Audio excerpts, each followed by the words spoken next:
The past week, Iran threatened to close the Strait of Hormuz. This week, Iranian parliament has unanimously approved the closure of Strait of Hormuz following the US's nuclear strikes. So is Strait of Hormuz really that important? Well, yes, it is. It is one of the world's most critical oil routes. So has Iran any time closed it earlier? Well, no. Historically, Iran has threatened to close this oil route numerous times, but it has never been able to shut it despite the most intense wars like Iran-Iraq conflict. It has never been able to exactly close the Strait of Hormuz ever. And why is that? Well, it is because Iran exports its oil to China through this route only, and it is to be noted that 80% of Iranian oil goes to China. It is exported to China via this route only, and by this route I mean Strait of Hormuz. It is also to be noted that Iran produces 3% of the global output, of the total global output. So what is Strait of Hormuz? Why is it vital for oil trade? How can its closure impact India? What happens if it closes, and what are the alternatives, or what are the alternate routes that can be taken if the Strait of Hormuz is shut? We will discuss in this episode with me in another class. So let's discuss first of all what is actually Strait of Hormuz. Strait of Hormuz की अगर बात की जाए तो straight एक geographical term है. Straight का मतलब है एक ऐसी वाटर बॉडी जो दो बड़े बड़े सीज को, दो बड़े बड़े समुद्रों को आपस में कनेक्ट करती है. यहाँ पर इस स्ट्रेट ऑफ हॉर्मूज की बात करें तो ये भी दो बड़े बड़े समुद्रों को आपस में कनेक्ट करता है. It is a strait between the Persian Gulf and the Gulf of Oman. The Persian Gulf and the Gulf of Oman, if you take a closer look at the map, this is basically the Strait of Hormuz. ये जो water body आपको Iran और Oman के बीच में नजर आ रही है, this is Strait of Hormuz. और ये ही वो रास्ता है जहां से बहुत सारा ऑयल जो है वो पास किया जाता है, इंपोर्ट एक्सपोर्ट किया जाता है. It is one of the most critical oil routes. और ये कितना इंपॉर्टेंट है ये अभी आपको धीरे धीरे इस वीडियो में समझ आएगा. तो यहीं से होकर बहुत सारे शिप्स गुजरते हैं, बहुत सारी चीज़ें होती हैं, ऑयल इंपोर्ट किया जाता है, एक्सपोर्ट किया जाता है. सो ये बहुत स्ट्रेटेजिकली एक बहुत इंपॉर्टेंट रास्ता बन जाता है. इस स्ट्रेट की अगर बात की जाए तो it is only 33 kilometre wide at its narrowest point, यानी कि सिर्फ 33 किलोमीटर ही चौड़ा है ये स्ट्रेट ऑफ हॉर्मूज. और इसमें से भी मैं आपको बता दूं कि it is only 3 kilometre shipping लेन. यहाँ पर जो वेसल्स आते हैं या जो जहाज आते हैं, जो ऑयल के वेसल्स आते हैं, जहाज आते हैं, उनके लिए आने जाने के लिए सिर्फ 3 किलोमीटर का रास्ता है. यानी कि अगर किसी जहाज को जाना है तो 3 किलोमीटर का रास्ता है, वहां से वापस आना है तो 3 किलोमीटर की लेन है. यानी कि इन टोटल 6 किलोमीटर की लेन है, 3 किलोमीटर फॉर ईदर साइड. तो 3 किलोमीटर की लेन है यहाँ पर. ये इतना पतला है, ये इतना चोक्ड है, ये बहुत बड़ा चोक पॉइंट है अपने आप में. So straight of Hormuz is critically important, economically बहुत इंपॉर्टेंट चोक पॉइंट कंसिडर किया जाता है, क्योंकि लार्ज वॉल्यूम्स ऑफ ऑयल इसी रास्ते से गुजरते हुए जाता है, इसी रास्ते से निकाला जाता है ऑयल को. सो यहाँ पर ये ईरान और ओमान के बीच लोकेटेड है. Right now Iran has threatened, Iran ने कहा है कि वो इस रूट को बंद कर देगा, इस रूट को शट कर देगा, क्लोज कर देगा. And by closing it what does Iran mean? Well, Iran can not just shut it, इसे बंद नहीं कर सकता, लेकिन यहाँ से गुजरने वाले शिप पर लेयर्स ऑफ थ्रेट्स जरूर इंपोज कर सकता है. यानी कि यहाँ से गुजरने वाले शिप्स पर हमला हो सकता है, तो उनको थ्रेटन किया जा सकता है. इस तरीके का थ्रेट यहाँ पर बन सकता है if Iran is closing the Strait of Hormuz.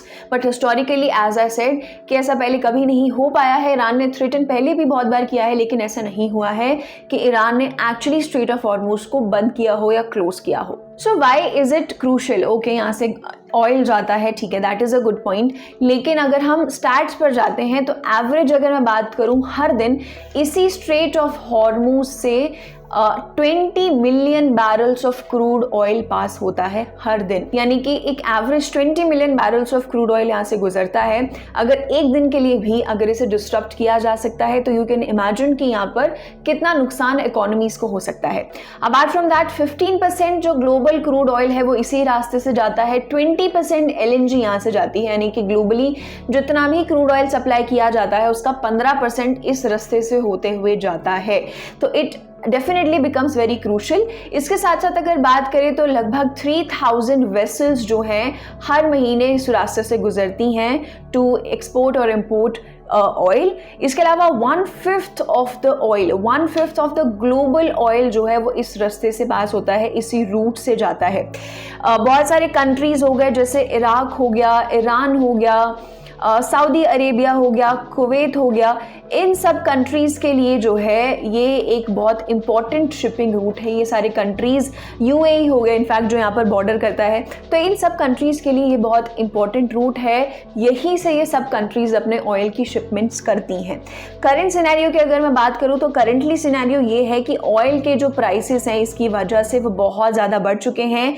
Israel ने जब से अटैक किया है तब से लगभग 10% से ऊपर जो है ऑयल के प्राइसेस जा चुके हैं, अपने 5 मंथ हाई टच करने के करीब है। सो ऑयल के प्राइसेस लगातार बढ़ते जा रहे हैं because this straight of Hormuz is at risk और खतरा बना हुआ है। इसलिए ये वाइटल भी है क्योंकि जैसे कि स्टैट्स के अकॉर्डिंग हम देख सकते हैं कि 1/5 of the global oil passes through this straight of Hormuz only, तो इट डेफिनेटली बिकम्स इंपॉर्टेंट। ये इतना इंपॉर्टेंट है कि अगर इसे शॉर्ट टर्म के लिए बंद भी कर दिया जाए तो एक ऑयल के बैरल की कॉस्ट $8.25 से $31.25 तक बढ़ सकती है अगर थोड़े टाइम के लिए भी इसे बंद किया जाए। बिकॉज एज वी सॉ यहाँ से हर दिन बहुत सारा ऑयल पास होता है, तो अगर एक दिन के लिए भी इसे डिस्टर्ब किया जाता है तो यहाँ पर इकोनॉमी इसको बहुत बड़ा रिस्क उठाना पड़ेगा। तो अब अगर बात करें कि अगर ये क्लोज होता है तो इसका इंडिया पे क्या इम्पैक्ट पड़ सकता है। According to the US Energy Information Administration, approximately 20% world supply इस रास्ते से पास होता है, इस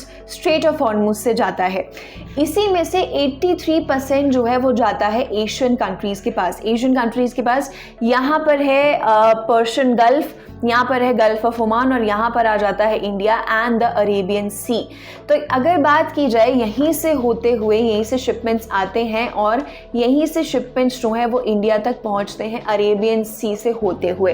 तो अगर ऐसे में स्ट्रेट ऑफ हॉर्मुज पे कोई खतरा आता है और अगर शिप्स यहाँ पर रोक ली जाती हैं, कुछ भी थ्रेटन किया जाता है उनको, तो ये रास्ता जो है क्या है एक तरीके से क्लोज हो जाएगा। तो इंडिया पे इसका इम्पैक्ट देखने को मिल सकता है because India right now imports 90% of its crude.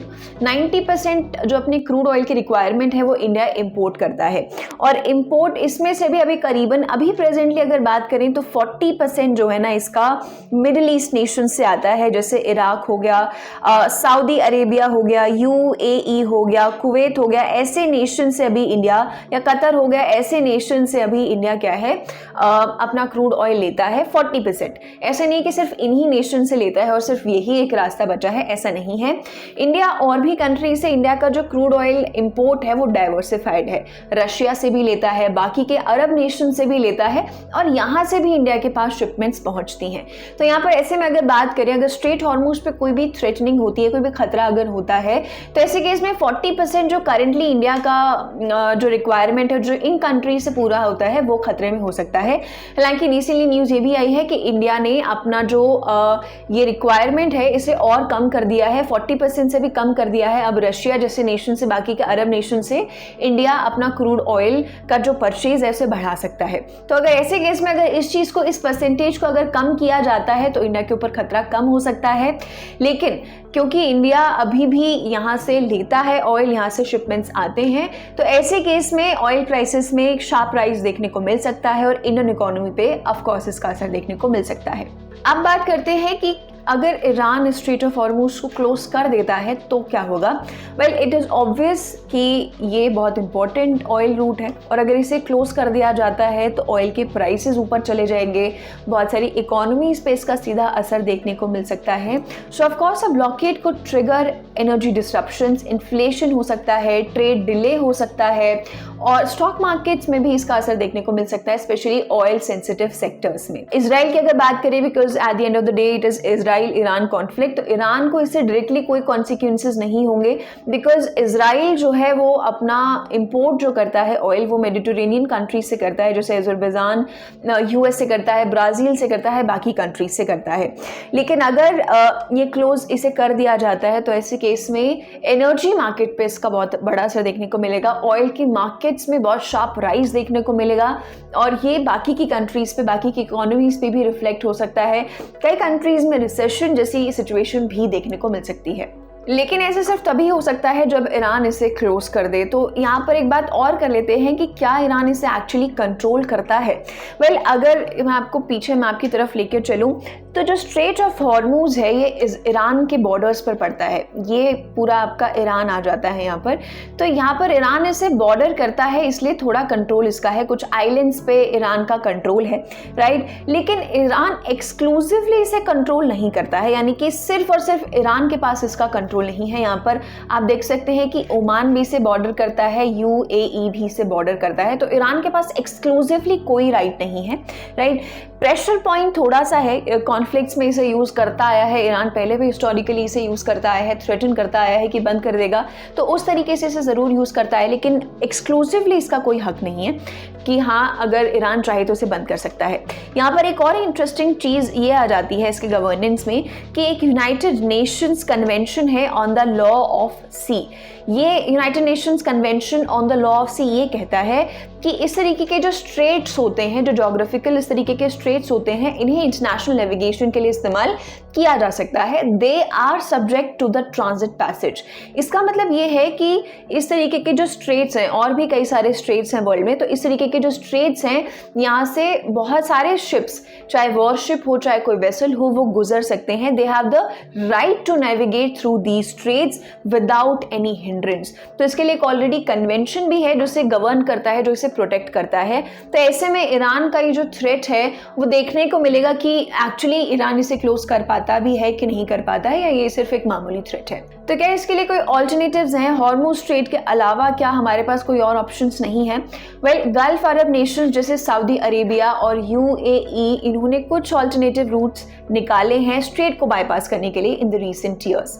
दोनों कंट्रीज ने कुछ ना कुछ इंफ्रास्ट्रक्चर जो है वो सेटअप करा है ताकि क्रूड ऑयल को दूसरे रास्तों से भी ले जाया जा सके। अगर सऊदी अरेबिया की बात की जाए तो सऊदी अरेबिया चलाता है east west crude oil pipeline, जिसकी कैपेसिटी है 5 मिलियन बैरल्स पर डे की, यानी कि इतना ऑयल एक दिन में इस रास्ते से सऊदी अरेबिया एक्सपोर्ट कर सकता है।